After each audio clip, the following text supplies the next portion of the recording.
Salve, salve galera, meu nome é Fernando Gasparetto, professor de literatura, e nesse momento eu vim aqui, na verdade, para gravar um vídeo a respeito do trovadorismo, primeira escola literária da Idade Média, tá? Vamos falar um pouquinho sobre o contexto, né? Idade Média, só para vocês terem uma ideia, começa no século V, em 476, logo quando acontece a desintegração do Império Romano. O fim é datado da queda de Constantinopla em 1456, se eu não estou enganado, tá? Cai Romulo Augusto, o último imperador. Gente, os caras, para manter custo de exército é muito complicado, vai minguando o recurso do governo, muita corrupção, muito despotismo, insatisfação popular. Roma caiu, né? Crescimento desordenado das cidades, muita hostilidade entre as diversas classes sociais, o problema da escravidão. Enfim, a questão é, de 400 a 800 depois de Cristo, a Europa passa por momentos muito difíceis. A Europa está em miséria, invadida pelos bárbaros, flagelada por pestes. Tudo isso, em parte, obviamente, por causa da queda do Império Romano. E aí eis que surge como salvador da pátria o cristianismo. Não é que surge o cristianismo, na verdade foi fundado por Cristo, obviamente, como você pode até confirmar se quiser lá na Bíblia, em Mateus 16, 18. Nos primeiros momentos, os romanos, né, Cristo veio no período em que Roma era um grande império, Júlio César estava no poder. E no primeiro momento, pós-morte de Cristo e ressurreição de Cristo, para aqueles que acreditam no cristianismo, nas primeiras décadas os romanos ignoram completamente os cristãos, posteriormente começam a perseguir e é uma luta desigual, completamente sangrenta. Nós temos vários filmes e séries que falam a respeito disso. A Igreja Católica surge pregando o amor, a bondade, acolhendo essas pessoas que estavam sofrendo nesse período difícil da Europa, com índole pacífica, benigna, que vai de encontro aos anseios da massa, aquilo que o povo estava precisando ouvir, tá? A necessidade urgente naquele momento de paz no coração, de esperança. Então, obviamente que a igreja neste momento, neste período de desgraça na Europa, cresce muito. Cresce até desordenadamente, existe até aí o preço pago por essa popularização, né, tão rápida do cristianismo, a vulgarização, desvirtuamento da doutrina. Enfim, além disso, os próprios bárbaros que estavam no poder, né, eles acolheram elementos da religião justamente para ganhar também o coração, né, a aceitação popular. Deixa eu diferenciar uma coisa aqui com vocês. Alta Idade Média e Baixa Idade Média. Então, o que a gente chama de Alta Idade Média é o primeiro período da Idade Média, então de 476 até 1000, o ano 1000 depois de Cristo, é considerado chamado de Alta Idade Média. A Baixa Idade Média, na verdade, são 150 anos finais da Idade Média, 150 anos que antecedem o período do Renascimento. Nesse período nós temos aí dois filósofos da Igreja Católica que são muito importantes nesse período, o Santo Agostinho e São Tomás de Aquino. O Santo Agostinho que viveu na Alta Idade Média, logo no começo, e o São Tomás de Aquino na Baixa Idade Média. Santo Agostinho, pai pagão, mãe cristã, teve formação cristã na infância, mas acabou se afastando para estudar e ensinar retórica. Aos 32 anos, conta a história que ele se converteu definitivamente, e aí começou a trabalhar a sua filosofia dentro da Igreja Católica. Ele era um admirador de Platão, por exemplo. Então uma coisa que ele costumava falar era que a perfeição é alcançada apenas em outro plano. Isso é uma ideia que vem lá do platonismo. A verdade é uma só. Isso é algo que vem do cristianismo, obviamente, mas que bate com algumas coisas que eles usam da igreja, que a igreja usa da filosofia grega. Por exemplo, ele pregava que a verdade habita no homem interior. Sócrates já dizia isso, né? É interessante que ele não tentou provar a existência de Deus. Ele dizia que a ordem do universo era suficiente para provar isso. Agora, São Tomás de Aquino, que viveu na Baixa Idade Média, nesse período em que São Tomás de Aquino viveu, surge a escolástica, que é uma filosofia da Igreja Católica que tenta provar que tudo, na verdade é uma filosofia que faz uso da filosofia dos pensamentos gregos para provar que tudo, na verdade, emana de Deus, da própria vontade de Deus. Ele era membro da Ordem dos Dominicanos, um conhecedor profundo de Aristóteles. Tentou demonstrar que fé e razão não são incompatíveis. Então é interessante, porque ele está vivendo, a gente vê, obviamente, a próxima escola literária é o humanismo. A gente vê que no humanismo nós temos uma fase de transição entre teocentrismo e antropocentrismo. Você vê que o São Tomás de Aquino já está dentro de um período onde a razão começa a vir à tona, na verdade, o pensamento racional. Então, o próprio São Tomás de Aquino pregava que razão e fé não precisam ser incompatíveis, podem caminhar juntas. Ele aceitava a tese de Aristóteles, que dizia que o movimento eterno e contínuo do tempo e mudanças emanam de um princípio geradouro, dizia que isso provava a existência de Deus, e que se chega à verdade a partir de observação e conhecimento, através dos sentidos. Isso é uma ideia de Aristóteles. Bom, é nesse período que surgem os feudos. Surge o sistema econômico do feudalismo. Nesse período a França é o estado mais forte. Nesse período, primeiro período da Idade Média, sob o comando do Carlos Magno, o imperador Carlos Magno foi o grande último imperador, participou de 54 guerras e tal. É interessante que nesse período nós temos aí os grandes senhores de terras, que se tornam os caras poderosos, né? Quem tem terra tem poder naquele período. Tá? Que tem as suas fortalezas, que constrói dentro das suas terras suas fortalezas, tem o seu próprio exército, os cavaleiros que são realocados, né? Depois da morte de Carlos Magno, os cavaleiros que serviam aos imperadores, eles vão se realocando, começam a servir os senhores feudais. Os povos mais humildes, as pessoas mais pobres na Europa e que não tinham condições de, por exemplo, lutar contra os povos bárbaros ou se sentiam indefesos diante das invasões que constantemente aconteciam, o que eles fazem? Eles justamente vão buscar abrigo junto com os senhores feudais e acabam fazendo uma relação de troca. Nós vamos trabalhar para vocês, servimos vocês e assim você nos dá um pedaço de terra para a gente viver e tal, seremos seus vassalos. Aí surge essa relação de vassalagem e suzerania. A arte medieval, neste período, neste mundo feudal, floresce. Nós costumamos dizer que a sociedade feudal ela se divide em clero nobre e servos. Então você tem os nobres que mandam, né, sobre os servos e nós temos a igreja com um poder muito... Gente, a igreja nesse período é muito forte. Pensa o seguinte, alguns dados dizem aí que 2%, só apenas 2% da Europa era alfabetizada. Quem era alfabetizado? Ou eram nobres ou era a igreja. A igreja, ela era detentora da maior parte das terras. Há um período dentro da Idade Média que se estima que a igreja tinha 2/3 das terras da Europa pertenciam à igreja. Então você pensa, dentro do sistema feudal, quem tem terra tem poder, quem tem mais terra é mais rico. Imagina, a igreja era a mais rica daquele período.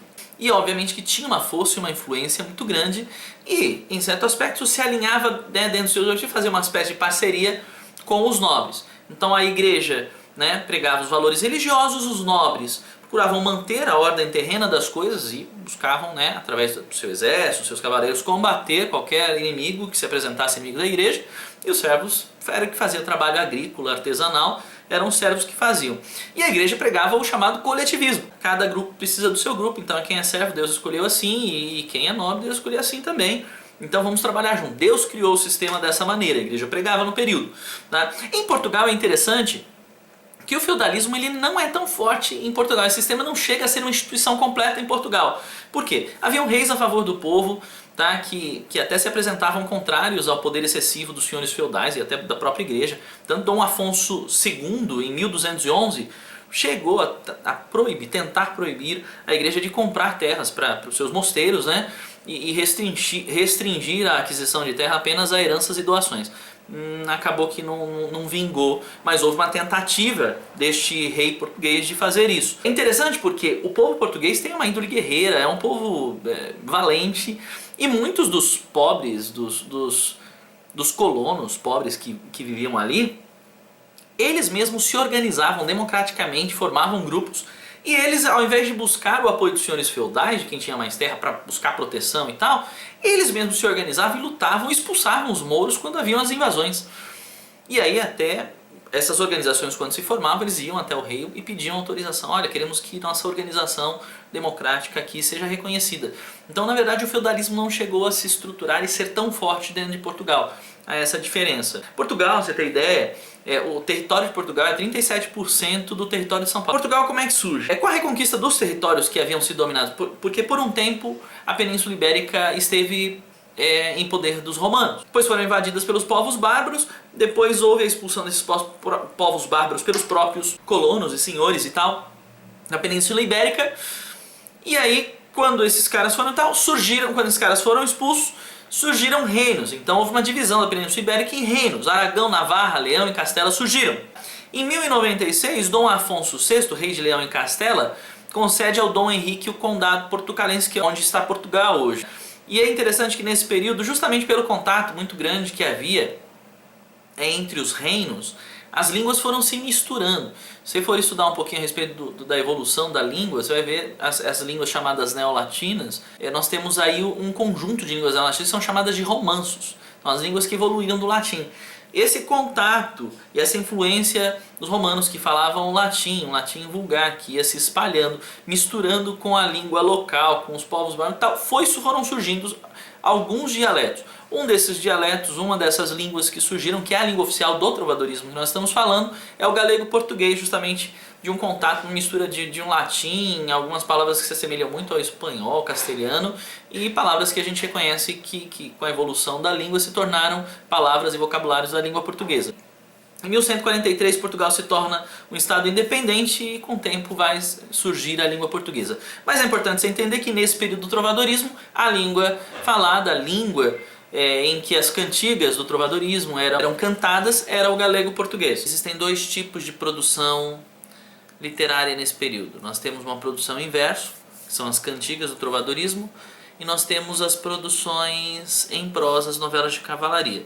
Sendo que realmente as mais fortes são as cantigas, que levam esse nome porque eram cantadas, porque tinham acompanhamento musical, alaúdes, flautas, pandeiros, tinha uma equipe de músicos que tocavam, muitas vezes tinham mulheres que dançavam, que tocavam também castanhola. Nós tínhamos a figura do trovador, que era quem compunha.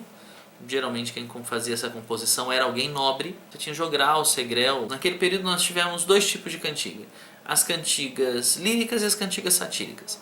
As cantigas líricas, elas também se dividem em dois tipos: lírica de amor e lírica de amigo.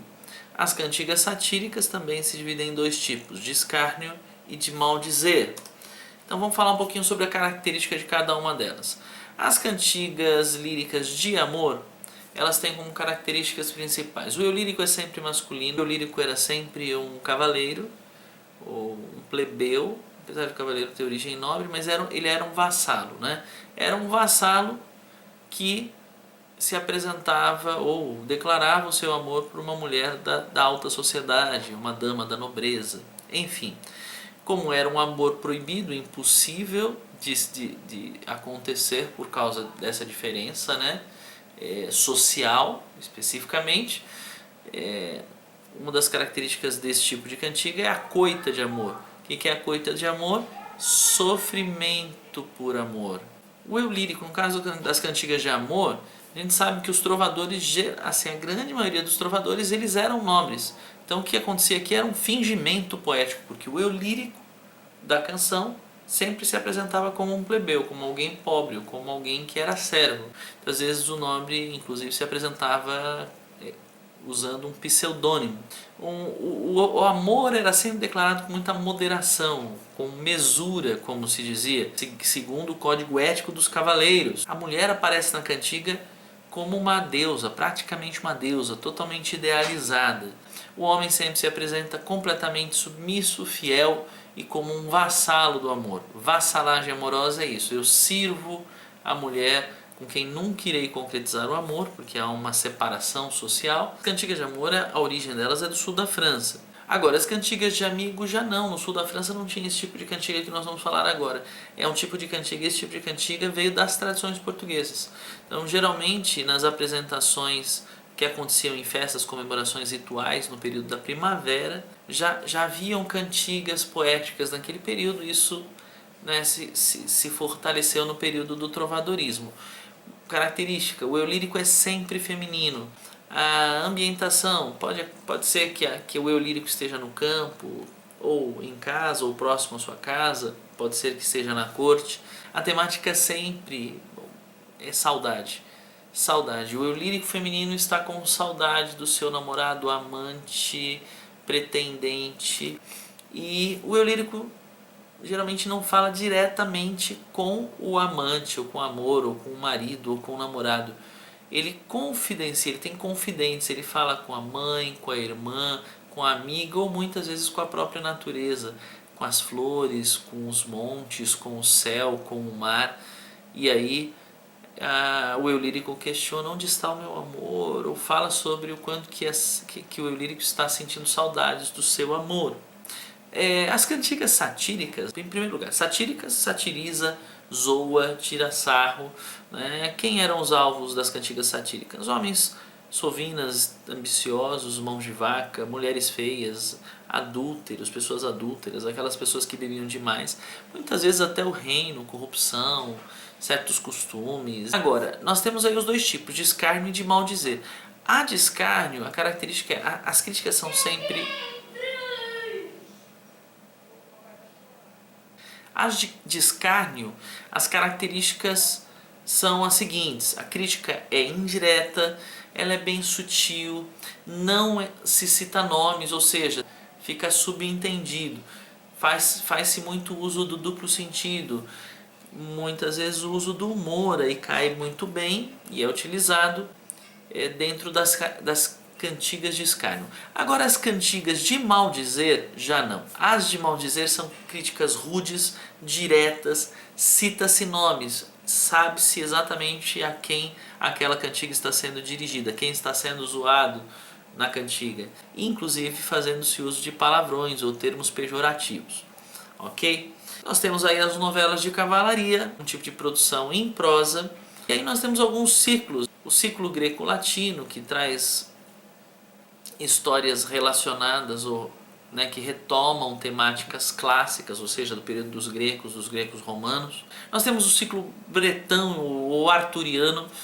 Por que arturiano? Porque diz respeito àquelas histórias lá do rei Arthur e os cavaleiros da Távola Redonda, que tanto sucesso ainda fazem hoje em dia. Nós temos as novelas de cavalaria do período carlovingio ou carolíngio, como alguns dizem, que dizem respeito a histórias onde você tem a figura dos cavaleiros, especificamente os 12 pares de França, ou cavaleiros que fizeram parte da armada do último grande imperador da França, o Carlos Magno. E nós temos também, alguns livros citam esse quarto período sobre uma história que fez muito sucesso, Amadis de Gaula. E essa história do Amadis de Gaula, existe uma polêmica sobre quem escreveu, se é um castelhano, se é um português que escreveu. E as cantigas mais populares daquele período, são as do período bretão mesmo, arturiano, mas 3 obras se destacam: a Demanda do Santo Grau, Merlin e José de Arimateia.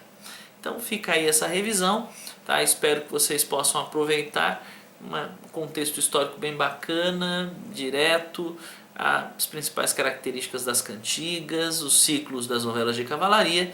É isso que eu acredito que você, num primeiro momento, precise para poder ir bem na sua prova de literatura. Um abraço, fique com Deus e até a próxima.